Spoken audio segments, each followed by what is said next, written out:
Brother lads, welcome back to the Cossy podcast. My name is Cossy. Welcome back to brand new video. We are back again with another big edition of the Cossy and GLEN podcast. And this time we're going to be diving into a very big story coming in from Italy, from Dimarzio, confirming that Arsenal are wanted by Osimhen, and Arsenal also very much interested in the Nigerian, striker. So Glenn, welcome back to the podcast, bro. It's been quite a very interesting day with Dimarzio coming in to confirm that Osimhen is still very much interested in Arsenal, and Arsenal are also there, despite the fact that Benjamin Sesko's story has been, developing like a quick fire.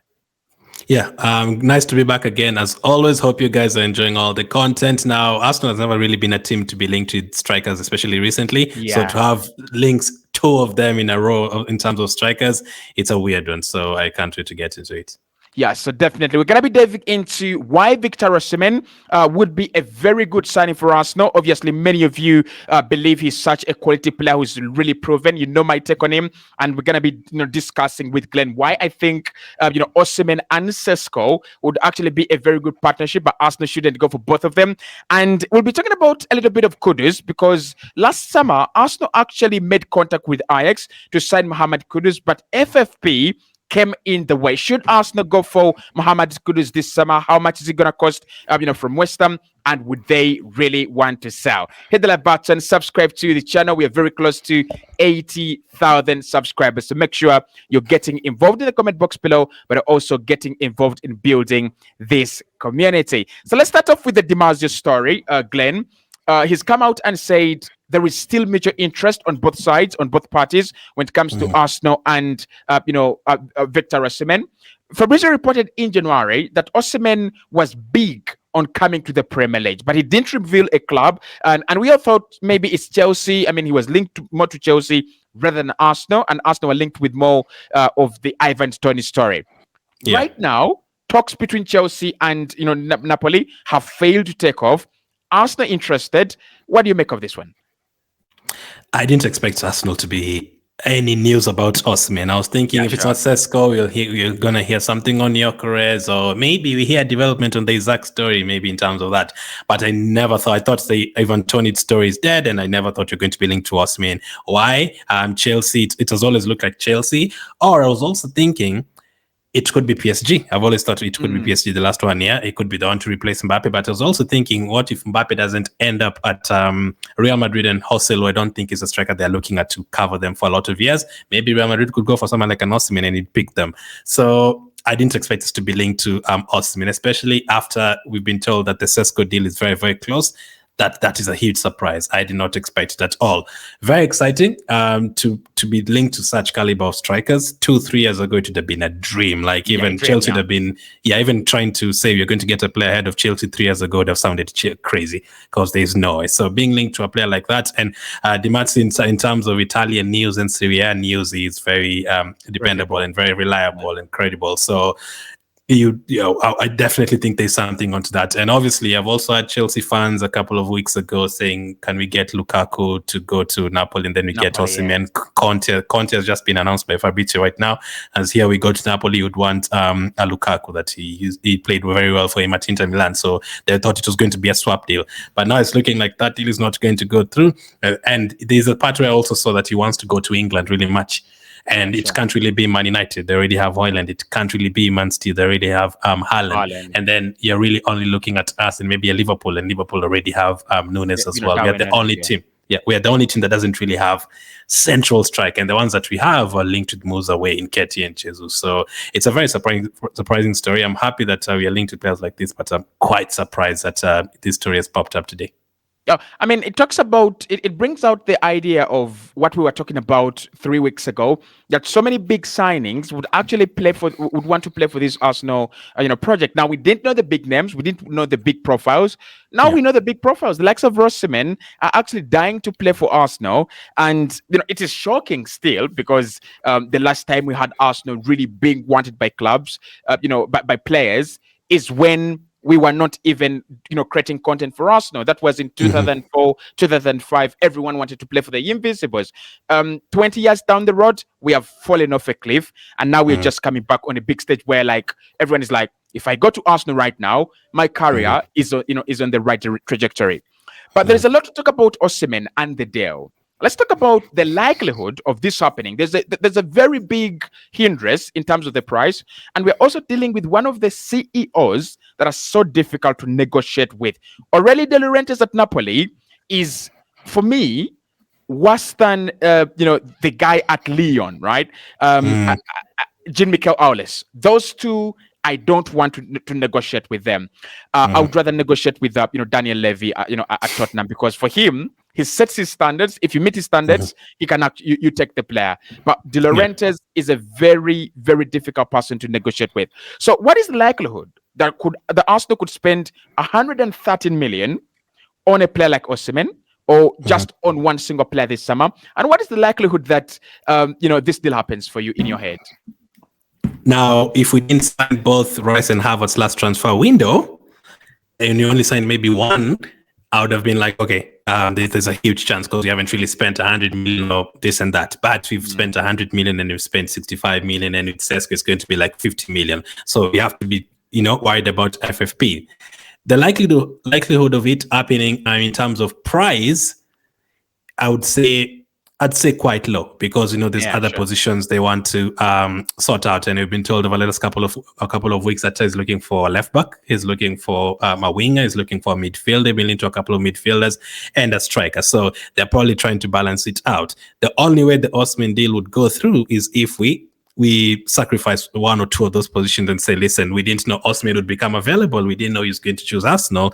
Now that he's available, can we put these two positions to the side and focus on this one first and get him? You can always get a loan afterwards and all that for those positions if it becomes an emergency. Or you can change your mind and say, okay, now we're going to keep Partey because we getting Osimhen, let's keep our midfielder there. And okay, we're also going to keep Zinchenko now at the back. We don't want to really sell any players. Let's focus on the forward line. Now, in terms of the price, it's very minimal. But in terms of us wanting a striker and the level we're trying to get to, and people comparing us to, every time the last season I always had, look at Haaland, this is what Arsenal don't have. Look at Haaland, this is what Arsenal don't have. Look at Haaland, everyone was saying that. So maybe at 10 I do have seen that, and they're like, yeah, we don't really have someone like a Haaland who can score those many goals. It can be something as small as even looking at Cossy scoring 2 goals from Madrid, and you're like, we need someone like that in the box, and Osimhen becomes available, you can take him. So the one thing we've seen is Arsenal can actually spend 100 million. We've never done it before. Now we know if a player 90 million, 95 million, now we can. So I wouldn't say we won't.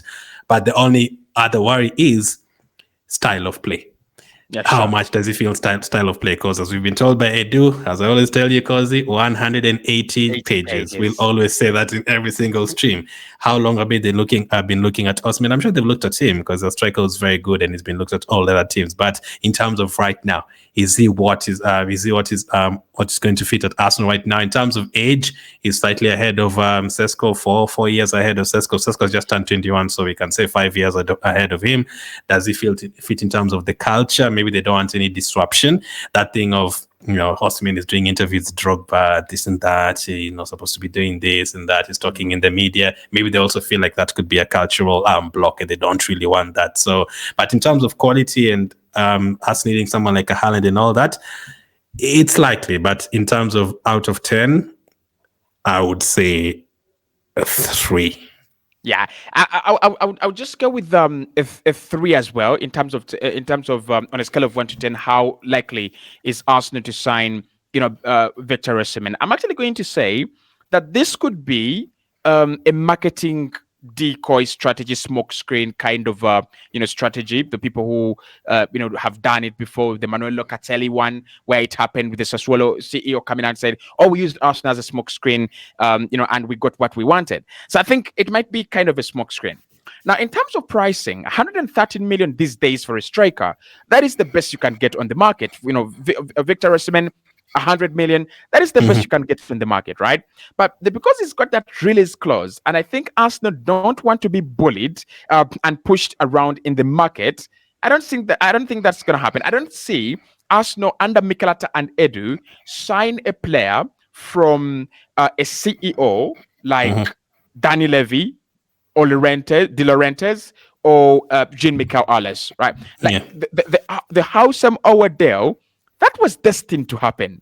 But when you think about whatever went on behind the scenes and Arsenal refusing to be bullied and Arsenal, wanting to keep their own, I would say, independence in negotiations, I don't see us sitting in the same room with the Laurentiis, with his release clause and, Saudi Arabian offers, and then we come out on top. I think it would be, just a disaster. But also in terms of the profile, what Arsenal are looking at, I kind of feel like Osimhen is far away. In January, probably, if Arsenal were willing to spend money on a striker and then sacrifice the style of play and change it up next season, I would have seen that. But with Kai Havertz already giving us more than what we expected, and Mikel Arteta very sure of what he gets from Kai, he would rather supplement Kai rather than actually coming to disrupt him. Now, likelihood, we all know it is very low. But I like something that I picked up from Simon Jordan. That was last summer, before Arsenal signed Declan Rice. And he said, if Arsenal want to keep up this level of consistency to push Manchester City to dream about dominating football, they have to have 200 million every single summer ready to spend, and they must be able to do the unthinkable. They must be able to go out there and poach a Vinicius Junior for Real Madrid. We have seen Madrid poach a lot of players from Bayern, and we thought Bayern was a bigger team too, but they've got Toni Kroos out there, and you're like, can we really do that as well? I think he's got a point, Simon Jordan. If you're Arsenal and you're looking to push Man City, you've got to do what Man City do, or even better, right? So would you think that Osimhen would be a massive level raiser at Arsenal? And would you think that if he comes in, he gives us a clear, line of progress? In terms of style of play, no, but in terms of game changer, for sure. First thing, Man City. Look at us. Arsenal have signed Osimhen. Oh, wow. We never thought Arsenal would make a signing like this transfer window, even ever. So that would kind of instill fear on the rest of the Premier League. And people will start looking at you like, okay, these guys are really serious. These guys will definitely win a Premier League this season soon. They're going to win a Champions League very, very soon. That would be an absolute statement signing. We never really signed players like that. If you look at the last 20 years, we can count maybe Ozil and Sanchez, and as we said yesterday, did Sanchez really come in as a superstar? Maybe not. Really. And maybe an Aubameyang. Even Partey is not like high-class superstar, best midfielder in the world at that time. Not really. But the ones you've given an example of Kroos to Madrid, even Alaba to Real Madrid from Bayern Munich, those kind of caliber of players. Bigger teams do that. Even Man City, they do that. They would take a player from whichever team if they wanted. Level riser for sure. A player who has scored 114 goals in 223 games in his career. That's more than a goal a game. So there's something right there. And he's not only done it for someone like a Sesko, he's done it in Austria and Germany, still very young. But someone like an Osimhen is, he's played football in Germany for Wolfsburg. He's played football in Lille, France for Lille. He's also played in, I think he played in Belgium as well. And then he's also played Belgium as well. Yeah, and then now he's played in Italy. So he might not have done anything at Wolfsburg, but after that, Lille and in Belgium and in Italy, you've seen him proving himself in different countries and in different situations. Actually, to put your point into perspective, he's a striker that has not failed to hit double figures in the last 4 seasons. He's been at Napoli. Yeah. So 10 goals, 14 goals, 26 goals, 15 goals. And even before that, he hit double figures for Lille. And before that, he hit double figures for his team in Belgium. So that is actually 6 seasons in a row without failing to hit double figures. African Footballer of the Year. And yes, he might have disappointed in terms of international point of stage. But again, he's still very young in terms of international. He still has like 10 years to go. So we might see more of him. So that would definitely instill fear on the opponents, and it would be a marquee signing. Like we've never really signed a player for that like that. And Rice, 400 million, but Osimhen for the same kind of price, more than 100 million. That would be a statement signing. So it'd be a level raise as well. And then lastly, again, the players in the team. If Saka and Odegaard and all those guys see that Arsenal are signing Osimhen, that would excite them even more. Like, okay, Osimhen, we've never really had a striker like this. It would excite them even more. Yeah, I think it would be one of the ways to tell or to draw a clear line between Arsenal and Man City and the rest of the other teams that are in preparation. Because when you look at those 2 projects in England right now, they're the 2 projects that we can all agree they are polishing. What they're doing is finishing. When you look at Liverpool, they've got to deal with onslaughts, incoming new signings, exits, and all that. Man United, I cannot even talk with Enzo Maresca and Chelsea. I wish them good luck. I mean, Tottenham, can they do it for the next 5 years? We wait to see. But Great point. yeah, To I don't want Man City to, there is that of Man City on top by themselves because people are expecting that, and then Arsenal second, like in our own shell. So no one is catching us from third, and we can't catch Man City. We don't get ourselves in that position. I want us to go with Man City for the next 4 or 5 years and leave everyone else behind, like the way Chelsea and Man United did around 2006, 2007 up to 2010. They're dominating FA Cup finals, Champions League finals. Chelsea, Man United, Premier League. It was Chelsea against Man United. We won that as well with Man City. And Man City, Liverpool. The last 5 years, it was just Man City, Liverpool, Man City, Liverpool. I also want to start that with Man City. Let's not let them go. Let's keep going and then leave everyone else, create a 20-point gap between us and number 3. Yeah, sure. So in terms of profile, Sesko and Osimhen are quite very interesting profiles. Sesko is a very quick one in terms of, he's been compared to Erling Haaland recently in terms of pace, and his teammates apparently have told him he's quicker than Erling Haaland. So, but for Osimhen, in terms of that, striker that understands the penalty area, the dynamics of navigating the penalty area, scoring your headers, scoring those different kind of goals, and the boring goals that I've talked about, the Arsenal just need to get some boring goals over the line. That would be Victor Osimhen. So I think the question anyone is going to ask right now is, who should Arsenal go for?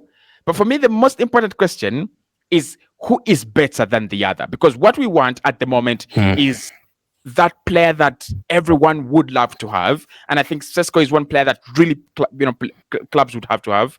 But if Osimhen was available for 70 million, I think Arsenal would have bigger problems in terms of competition. So for you, if you had to compare them before you install them for Arsenal, if you had to compare them in terms of their profile, yes, Osimhen has got that kind of big CV, but before considering his CV, you think about the mentality, you think about the culture, you think about his game, and hold up play and everything.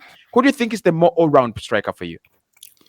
All-round striker to fit Arsenal, it would be Sesko. But in terms of what I'm looking for is something that we don't have. So if you put Sesko with a different striker, I might tell you I prefer Sesko because to this other striker, the Sesko still has some things that we don't have, and this one already has things that we already have pretty much. Yeah. Now, between those two, I think Osimhen is the one that has things that we don't have, most things that we don't have in the team. Yeah. So if you're saying pace, Sesko, Martinelli has pace, Saka has pace, and Osimhen has pace as well. But if you're saying like it's the main thing in this game, as you said, those boring things, those boring goals, they'll never see them in highlights and all that. I'm trying to even think last season, how many boring goals did we score? I think it might have been the Trossard one. There's a time he scored ahead and then he hit the post and then got treated for like 2-3 minutes. That's probably the most boring. All our goals are exciting goals. Tomiyasu to Martinelli against Lons. Martinelli cuts in goal. Saka through pass from Jorginho. Saka cross, Trossard goal in the Champions League. All very exciting goals. Odegaard through pass to Havertz against Chelsea. Looking good goal. We never really scored those boring goals like Odegaard has shot the ball and then the keeper has fluffed it, and then there's someone that tap it in. And we actually don't score those kind of goals. I don't think we scored those kind of goals because of our set piece strategy. We have so many tall players. It means that when we cross the ball in and it is rebuffed, there's a lot of chances for a rebound, but we never get rebounds. We never get them. Yeah, actually, if you think about all our 90 goals, that's probably another reason we deserve the league. Like all our goals, just like, well-worked goals. You look at them and you're like, these are well-worked goals. Some of even Haaland goals are like boring tap-ins and stuff like that. We don't score too many of those. Tap-ins a couple, but in terms of boring goals, we don't really. So I feel like Osimhen would bring that to the team. Someone who's just going to sit around the box, Saka shoots the ball, it hits the defender, it drops to Osimhen, score that. Those boring goals. I think he'd bring that, what we don't have. And also the power and the heading ability in midfield. I know the other players have been linked to have that, but Osimhen, there's a couple of headers I saw him scoring, not even this past season, the previous season before that when they won the title. I was like, this is incredible. Like the way he just jumps over a player, he just bullies a player, that heading ability.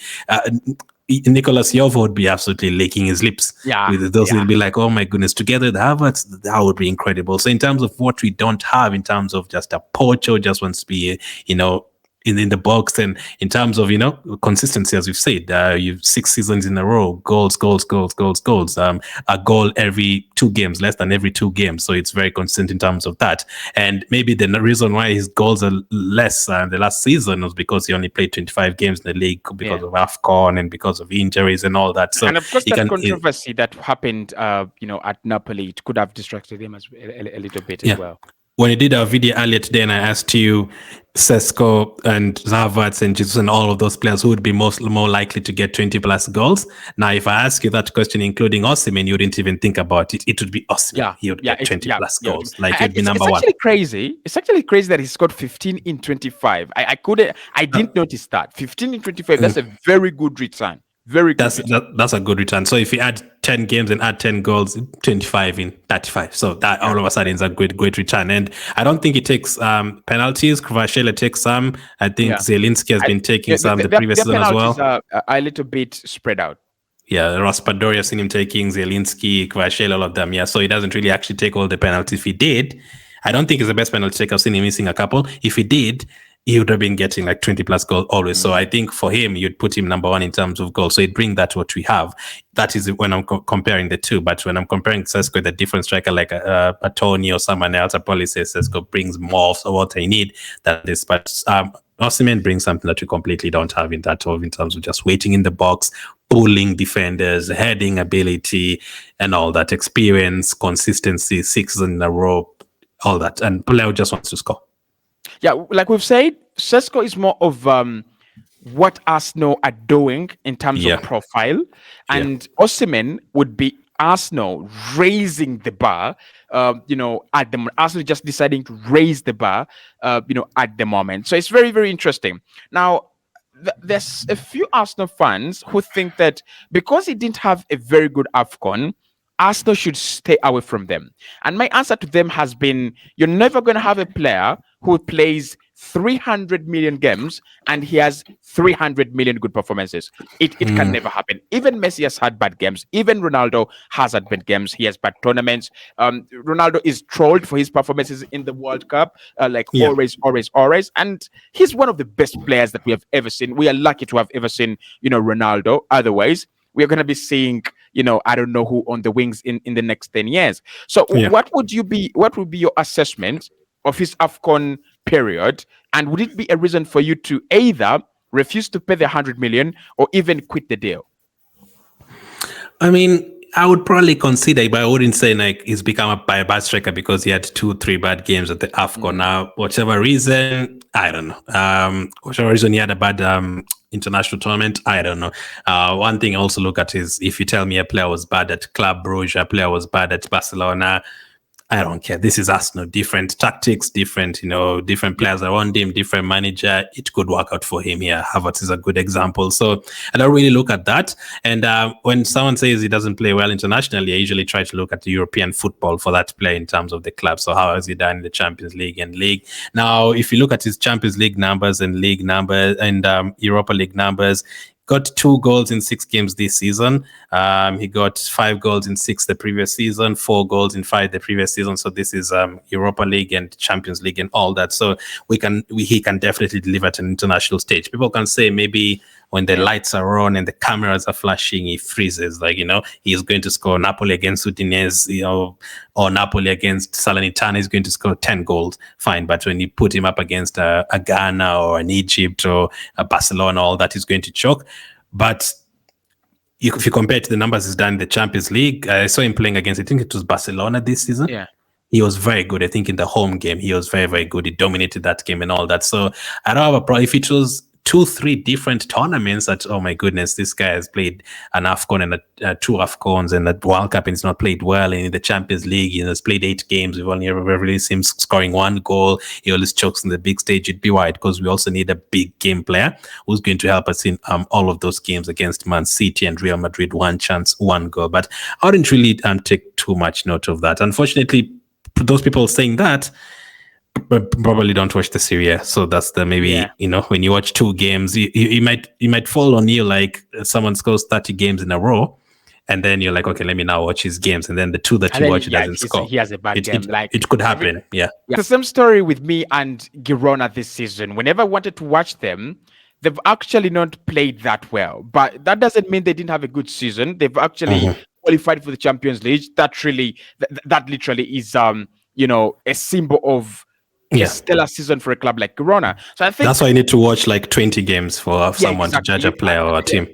YouTube clips cannot do it. One game cannot do it, or two games cannot do it. You've got to go deeper into a player's game, his profile, and just allow yourself a little bit of 30 hours or 40 hours, of watching him. Now, I have watched Osimhen in the Mm. season where they scored lots of goals and won the league. And one thing I'm going to tell people is that he still misses a lot of chances. And anyone who's a big fan of Osimhen and has followed him, he knows he still misses a lot of big chances. But what I like about that is his positioning. It means that he can get in the good positions. It means that as a center forward, he can allow the creativity of our midfield, to flourish. And maybe finishing is something we can work on. You look at Kai Havertz, the first part of the season, dreadful. The second part of the season, absolutely magnificent. Saka as well, I don't think he's become magnificent, but compared to the Saka we had 2 years ago, the Yeah. Saka we have right now is really much better.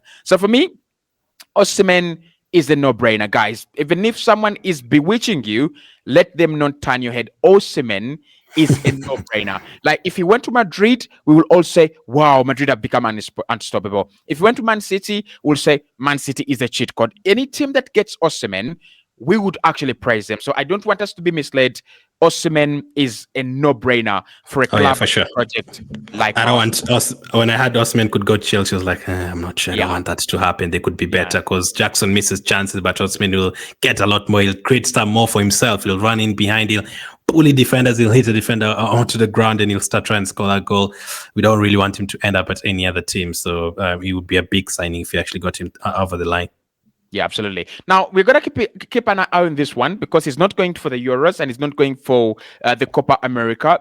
It's a deal that could happen just because of that, right? It's a deal that I expect more deals to be done for players outside the Euros in June and then for players in the Euros in July. So I'm going to keep an eye out. Glenn will keep an eye out, and of course, anything that happens, we'll bring it to you right on the podcast.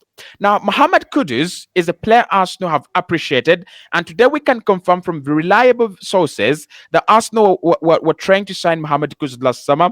Arsenal did make contact with Ajax and the player as well. He was waiting for Arsenal, but we failed to sort out our FFP situation, and therefore he ended up at West Ham, and we decided to sign David Raya on a loan deal that could be transferred to the next financial year, which has begun today. Now, do you think Mohamed Kudus could have been a game changer at Arsenal this season? Could he have prompted Mikel Arteta to probably rotate Bukayo Saka more, because it's been a big point of criticism for Mikel not actually giving Saka the rest that he deserves, but also generally in terms of Arsenal getting themselves over the line. Could he have been that kind of player that maybe would have been that difference maker for us this season?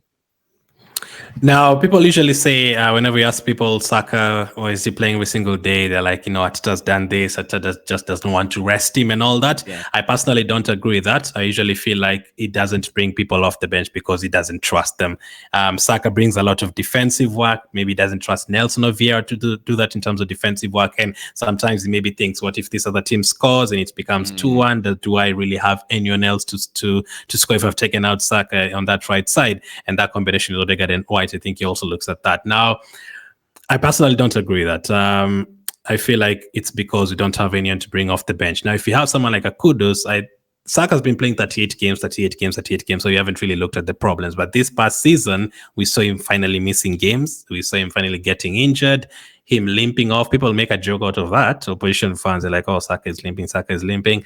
No, he actually played too many times, and he gets kicked around all game. And the opposition teams know. What I would say about anyone who says that Saka is a limping monster, or makes fun of him limping off the pitch, at the end of games, I would say that's a silly you know, appraisal of a player who is one of the best in terms of numbers in the Premier League, but also the statistics don't lie. Saka is one of the, not one of them, but he's the most kicked player in the Premier League. And how many times have we talked about Arsenal getting protection and referees getting protection for Bukayo Saka? Because it's Mm. literally always on the ground, and it is it is legitimate. I've not seen one single time that Saka's gone down and the referee has said no free kick. Most of the time it's a free kick.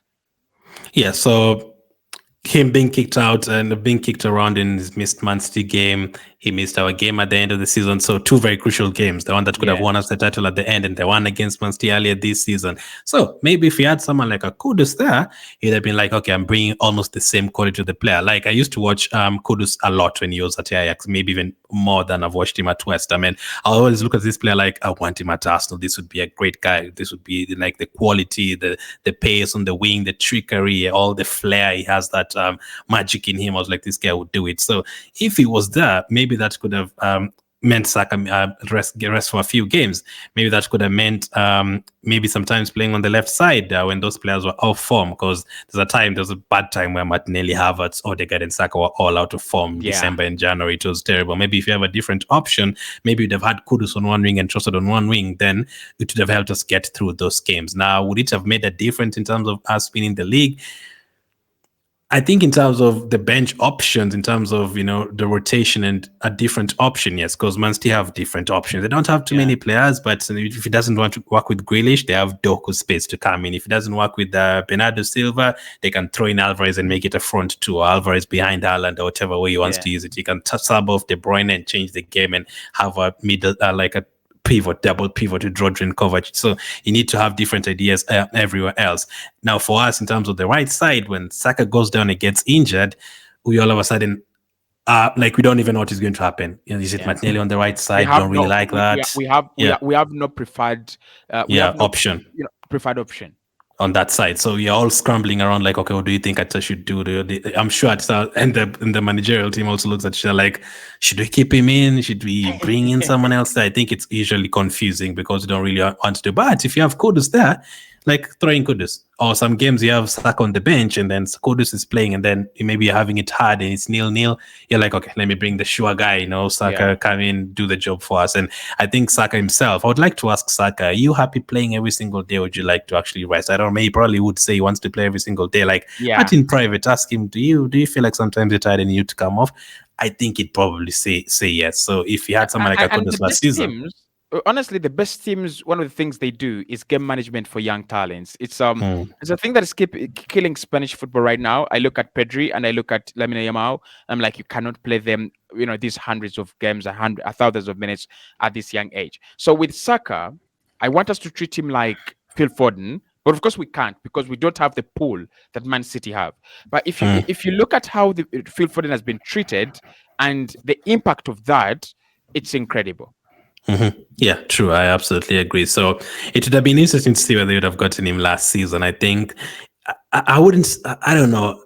The only thing I can say, maybe that time when those players were out of form, if you bring in Kudus and Trossard, you could have made a difference against a Fulham or West Ham or something like that. And since we didn't really have anyone else to play, we just have to keep on playing Saka. We just have to keep on playing Havertz. Every single game couldn't really do anything. So maybe it would have pushed us through the line, but I wouldn't really say throughout the season, Kudus would have been the difference to lead us to the title. No, I think there's other positions where I'd say this one, if this one was there, I would say yes. But in terms of those couple of games, maybe it would have been the difference in terms of creating a couple of more chances of putting one of them in the back of the net. Yeah. Now, in terms of the price tag, we've talked about Arsenal, scooping some bargains. We've talked about the Odegaard one. That is a premium bargain. Like if you went to court right now, we would be ordered to pay more money to Real Madrid. There's no question about that. Yeah. We would be ordered to pay more money to Lille for Gabriel Magalhaes and to pay more money for for Saliba. Yeah. When it comes to Kudus last summer, how much of a bargain is that guy for around 40 million euros? I always thought it was crazy. I was very surprised that when he went to West Ham, I was very surprised. I was like, West Ham? I'm sure even Chelsea fans wanted him at that time, and everyone was surprised that, he chose West Ham because 40 million, yes, very cheap price, and he had the quality. So I don't even know why I sold him cheap money. Yeah. even without seeing him this past season with West Ham, I still thought should have been like a 50, 60 million player. Because I remember people saying very well, oh, Mount 55 million, Harvard 65 million, Kudus 40. So people were really rating him very, very high. So that would have been a huge bargain. And in terms of us and loving bargains, it would have been another one because it looks like we were probably close to getting. It would have been another bargain that you'd have gotten, and there's so many bargains that you've gotten. On top of that, you probably would have been ordered to pay more money to Brighton for Trossard. You'd have been ordered to pay more Brighton for Ben White as well, and a lot of other players. Martinelli is 7-8 million. You'd have been ordered to send more money to Brazil. Martinelli is not a bargain. Martinelli is not a bargain. Martinelli is theft, robbery. Theft. You'd have been ordered to send money to multiple Brazilian banks, like if they were taken to court. So that would have been a huge bargain. And we know how much of bargains we love these days. Getting players like that is very difficult, especially wingers and strikers. You're going to have to pay 90, 100 million. The top wingers, Vinicius, Kvaratskhelia, Leao, even Saka, even Salah, you're not going to get them for 20, 30 million. You're going to have to pay a lot of money for them because the way the game has changed, where you have wingers who can score goals and get assists, you're not going to get too many of those these days. So that would have been a huge bargain. Fortunately, it looks like FFP got in the way and West Ham ended up getting him, and it has helped them a lot. There's a lot of games where I think Kudus has won it by himself. Yeah. Now, I think it's a deal that we could see happening. It's a deal that could happen. We have seen Marco Cucurella sign for Brighton one season. He moves over to Chelsea because they were so good at hijacking. We have seen players sign for a club one season and then they actually move on, right? Because there is a much better project that has been presented to them. Do you think Kudus could be a very realistic option for Arsenal this summer? Arsenal should be in the market for a winger, but we are also told, according to DiMarzio today, that Sesko has been promised to play as a centre forward stroke winger for Arsenal, and that's one of the reasons that he sees himself as a player that will get many minutes, even if he doesn't start as a centre forward. In front of Kai, he's actually going to play on the wing. So, would you fancy Sesko right wing, left wing, or do you bring in a player like Kudus? And is he a realistic option for you? Because West Ham these days, they're very good at billing, like real big bills. I mean, we talked about our priority positions the other day, and the winger was my third option. I don't really feel like it's that much of a priority in terms of, I want us to get a winger. I want us to get a winger. You personally feel like we need a left winger, but I personally feel like, yes, let's get a winger. But that's a position where you can spend, less to get someone to help out Saka on that right side. But I don't think going for Kudus and then leaving your midfield or exposing people on the left back, exposing that. If Partey was definitely staying and he was definitely going to play at least 35 games next season, because I don't want any defenders unless Joel Hart or Branto to become available. I want the 7 defenders to stay. So for me, I'm looking at those other 6 positions from midfield to striker, and I'm okay with Rice. I'm okay with Odegaard. I'm okay with if Partey is staying there as well and Jorginho being an option. So really, I'm looking at striker and the winger. So if all the other positions were okay and Partey was staying and he's going to have a fit season, then I would definitely go for someone like a Kudus and a striker, because that would be like 110 million in total. If Sesko is 50 and then let's say Kudus is 50 or 60. That would definitely add our numbers in terms of goals, because these days we don't have problems creating chances and all that. So some of those games where maybe we needed a goal or two, like West Ham probably beat them 4-2 in that home game. If you have those options there, we probably beat them 4-2 in that game. Yes, they might have scored, but you probably beat them 4-2. So realistic option, tough to work with West Ham, tough to get a player from another Premier League team. It was so tough to get Declan Rice. To sign a player who has just arrived there. Tough, because at 10 I do want early signings, and that would need a lot of negotiation. So if you had sorted other positions out and they were willing to take 1 or 2 months to work on the Kudus deal, then maybe. And also tough because there's other teams that would want him. And then on top of that, tough again, because how would Kudus feel? Because he knows Saka is at Arsenal, he knows Trossard is at Arsenal. I'm not going to really play too much. He would probably prefer a team that he's going to definitely play. Yeah, sure. I mean, it's a very, very interesting profile. For me, I rate Kudus very much, and good thing I'm talking to someone who has really watched him at Ajax, because I only got to watch glimpses and clips of him at Ajax. I've seen him more at West Ham. I've seen him more in Europe for West Ham, and I think he's such an exciting player. One of the things I've said about Arsenal, by the way, is we need, maybe we don't need it, but the flair is gone.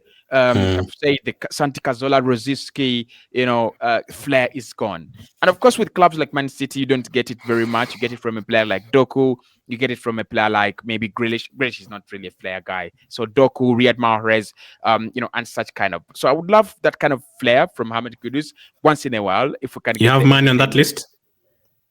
Mane? You have him on that list of flair players like that. Yeah, Like yeah. I do have Sadio Mane as well in terms of left players as well.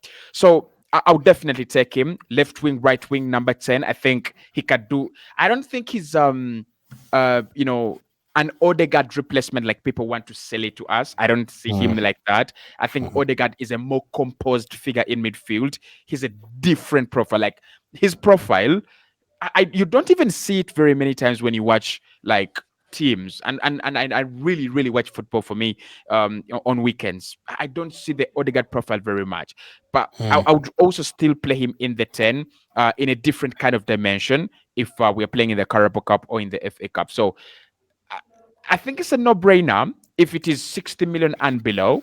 I mm, think it would be a risk, right, that I'm willing mm, to take if it is 65 million to 70 million, a risk that I would be willing to take if we have sorted out all other positions. I mm. think Arsenal could benefit very much from a quality bench and from a Yeah. quality from a quality player like him. So the three options here that I want us to just talk about in like 1 minute: Olise, Kudus, Rashford. I'm going to leave out Nico Williams because I think Nico Williams has a big chance of signing for Arsenal, by the way, as compared to all these other players that I've just talked about. So I'm going to leave him out because I think he's got special treatment from Arsenal. They have followed him for quite some time, and he's got a release clause. So a cheaper release clause that Arsenal could just trigger and get him in. But if you had a chance to go for either of Kudus, Olise, or Marcus Rashford, where is your loyalty? I personally, I don't really have a big problem with the left side, like Yeah. some people have. I'm okay with Martinelli and Trossard being on Okay. that side. So So I don't Rashford is really. out So technically. Rashford is out. So it's between Olise and Kudus now. The main reason I was watching Kudus a lot at Ajax is because I was following fantasy football, and to pick players, you have to watch them so that you see the positions they get themselves into. And he was playing a lot in the middle areas. He wasn't even playing as a winger, as a number 10, sometimes as an 8, who's in the midfield area and getting forward and doing a lot of business there. So he can play multiple positions. So if you're looking for multiple positions, it would be Kudus. Now, the other thing you can look at with the Lise, he's not done it for just one season. He's done it now for a couple of seasons, ever since Yeah, sure. leaving Reading for Crystal Palace. He's done it for a couple of seasons. Now, availability is the best ability. My worries with Olise recently, the injuries and all that. If all of them, let's imagine all of them are just fit, the two of them, who would I take? Oh, that's still such a hard question. But I would go for Olise. I would go for Mm. Olise. Set pieces, the corners, the free kicks, and him having done it for a couple of seasons already in the Premier In League. the Premier League, yeah. We've seen him doing it, and he probably would be happier than Kudus to be on the bench a couple of times and come on and give us what we need and be able to fit into the project. I feel like if Kudus joined and then didn't play for one season, like I'm going. I think Olise would be one to like stay on, but that's a very tough question between those Yeah. two players. I think both of them are really quality. And I think that the thing with the other thing with Olise is he's got the ability to, and he's done it at Crystal Palace, when he plays less games and he gives you huge numbers. Like this season, Mm, he's been absolutely sick yeah. in I terms was of just about to scoring ask and you, who do you think is a better goal scorer? yeah. So in terms of GA, I would go for Michael Olise because Mm, I mean you're looking for a player who's an impact player, a player who can come in and still give you good numbers without getting thousands of minutes. That is Michael Olise. That is what he's done. mm, He's suffered with injuries, so he's found a way of scoring 17 goals or 17 goal contributions in around 20 or 25 games. That is actually very very good, playing yeah, at Crystal Palace that don't have always the ball, and also playing for a side that are not as creative as Arsenal or a Man City. So yeah. in terms of impact, in terms of numbers, I think Olise is is one that comes out. But for me, in terms of general play, it's where I think Kudus is a no-brainer. I don't know if in terms of um decision making, it can be coached into him. Like there are times when he overdoes it. There are times when he's over selfish. There are times when he's he should pass and then he doesn't pass. And then times when he's the pass is not on and then he wants to to relay it. But I think it would be a very interesting situation, and I think it will be an interesting situation with the Arsenal winger situation. Do you think Sesko just blocks any moves for a winger? For us this summer. It blocks an expensive winger, or Yeah. 40-50 million winger. I think we still get a winger, but on the cheaper side. So I think getting him in, it blocks us getting an essential like expensive winger. That's what I'd say. But we'll still Yes. get a position that play in that position. Definitely. Thank you so much for watching the Cossy Arsenal podcast. My name is Cossy. I'm with Glenn for the Cossy and Glenn podcast that comes your way every single day on two channels. The Glenn Kitely Everything Arsenal podcast that you have a premiere there at exactly midday on a single daily basis. So make sure you do check out that video. And of course, there is that premiere on the Cossy Arsenal podcast at exactly 8 p.m. on a daily basis. Now, we've talked about extensively Osimhen in comparison to Benjamin Sesko on this channel, Yeah. but also we've talked about Osimhen on the Glenn Kitely Everything channel. So go and check out that video. It comes out at midday tomorrow, or today actually. At midday. Check it out. It's a very, very interesting insight. Insight. Now, Glenn, as we close up for for the day, looks like we're going for a striker. It's a priority, and it could be the first signing. We are not hearing much of midfielders at the moment. Do you think that the party to stay story might mean that Arsenal don't go for a midfielder, maybe? No. I still think you're going to go for midfield. All right. So we'll see you right in the next one. See you tomorrow. Have a blessed night yourselves.